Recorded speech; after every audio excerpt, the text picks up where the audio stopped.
Bonjour à tous. Le français est-il encore une grande langue mondiale? C'est le sujet de ma lettre d'information de l'Express cette semaine sur le bout des langues et la réponse est oui. 100 fois oui, je vais essayer de vous le montrer. Pour savoir si une langue est importante, souvent on regarde le nombre de locuteurs. Mais alors on peut regarder les gens qui ont le français pour langue maternelle. Dans ce cas-là, c'est pas terrible. On a 71 millions de personnes à travers le monde qui ont le français pour langue maternelle, on n'est que 17e. Le classement, dans ce cas-là, est archi dominé par le chinois, ou plus exactement le mandarin, puisqu'il y a plusieurs langues en Chine, avec 921. Vous voyez, 71 pour nous, 921 pour le chinois, et derrière vous avez l'hindi, l'espagnol, l'anglais et d'autres. Je vous dis, on n'est que 17e. Mais c'est un peu court, ce raisonnement, parce qu'il faut ajouter aux personnes qui ont une langue pour langue maternelle ceux qui l'ont apprise. Et dans ce cas-là, la hiérarchie change. Je reprends ma petite fiche.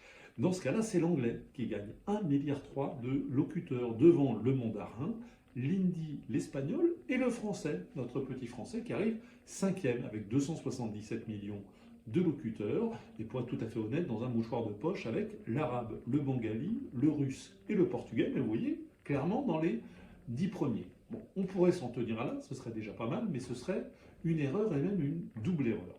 Pourquoi? La première, c'est que comment définir un locuteur? Est-ce qu'on considère qu'il faut être maîtriser parfaitement une langue, savoir la conjuguer à tous les temps, employer la syntaxe, etc., etc. Ou est-ce que quelqu'un qui se débrouille vaille que vaille, moi en anglais quand je suis dans un pays étranger par exemple, j'arrive vaguement à me faire comprendre mais je fais plein de fautes, est-ce que je suis un locuteur de l'anglais ou pas? Selon qu'on répond oui ou non à ce genre de questions, la hiérarchie change et les chiffres que je vous ai donnés doivent être pris pour ce qu'ils sont, des approximations. Mais il y a une autre raison encore plus importante qui fait qu'on ne doit pas s'en tenir au nombre de locuteurs. C'est que l'influence d'une langue ne dépend pas seulement du nombre de personnes qui savent la parler, mais aussi et surtout de ses fonctions. Est-ce qu'une langue est employée dans la diplomatie? Est-ce qu'une langue est employée dans les universités?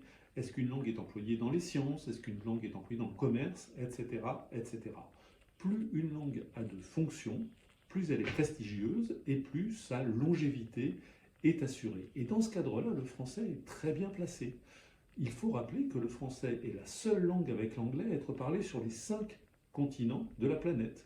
Le français est langue officielle ou co-officielle, elle est utilisée dans les administrations, dans l'enseignement, etc., dans une trentaine de pays du monde, sur 200, c'est énorme. Le français est la deuxième langue la plus enseignée à travers le monde. Le français est la quatrième langue la plus utilisée sur Internet. Le français, les livres en français font l'objet de nombreuses traductions, et en français on peut trouver également de nombreux livres écrits dans d'autres langues, etc., etc. Le français est langue utilisée à l'ONU, dans l'Union européenne, aux Jeux Olympiques, on le verra l'année prochaine. Voilà, ça n'est pas donné à tout le monde. Et dans ce cadre-là, selon les chercheurs, le français fait partie incontestablement des 5 langues les plus influentes du monde, sans doute des 3 plus importantes, derrière l'anglais sans conteste, c'est certain, mais par 3 ou les 5 langues les plus influentes du monde, c'est énorme. Je rappelle qu'il y a 6000 langues à travers le monde et que la moitié d'entre elles sont menacées de disparition d'ici à la fin du siècle, à tout prendre. Le français est une langue, vous le voyez, qui reste une grande langue mondiale, même si, de fait, nous sommes largement battus par l'anglais. Plus de détails, comme d'habitude, sur la version écrite de ma lettre d'information, avec d'autres informations également sur l'actualité des langues. Pour la recevoir, vous allez sur le site de l'Express, vous tapez sur le bout des langues, vous abonnez à l'Express, vous aurez plein d'autres articles. En plus, voilà, et je signale pour quelques lecteurs qui m'avaient signalé que je me suis doté d'un micro-cravate pour la première fois et j'espère que la qualité du son sera meilleure que les fois précédentes. Je vous remercie et je vous dis à la semaine prochaine.